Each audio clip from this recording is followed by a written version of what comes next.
Minister గారు speaker sir వాయిదా వేయాలని మా విప్ గారు కోరిండు. నేను ఒకటే గౌరవ ప్రతిపక్ష సభ్యులను కోరుతున్నా, రేపు ఈ పాపాలన్నిటికీ పాపాల భైరవుడైన కేసీఆర్ గారిని కూడా రేపు పొద్దున పిలిపిద్దాం. పొద్దునండి ఇప్పుడు సాయంత్రం ఆయన రాడు. సార్ అరే ఎందుకు భయపడుతుంది సార్? మన నల్గొండకు వచ్చి మన నల్గొండకు వచ్చి ఏం మాట్లాడింది సార్? ఆయన నల్గొండకు వచ్చిండు, హెలికాప్టర్లో కూర్చోవచ్చని కార్లో 5 నిమిషాలు రాలేదు అధ్యక్ష.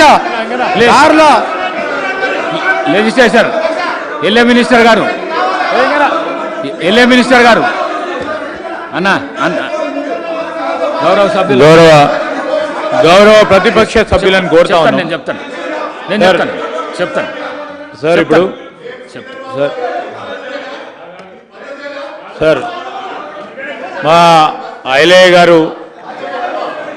గారు కోరారు అధ్యక్ష. అట్లనే ఎంఐఎం సోదరులు ఉన్నారు, సిపిఐ సోదరులు ఉన్నారు, మరి టీఆర్ఎస్ సంబంధించిన మిత్రులను కూడా వారి అభిప్రాయాన్ని తెలుసుకొని నిర్ణయం తీసుకోవాల్సిందిగా కోరుతా ఉన్నాను అధ్యక్ష.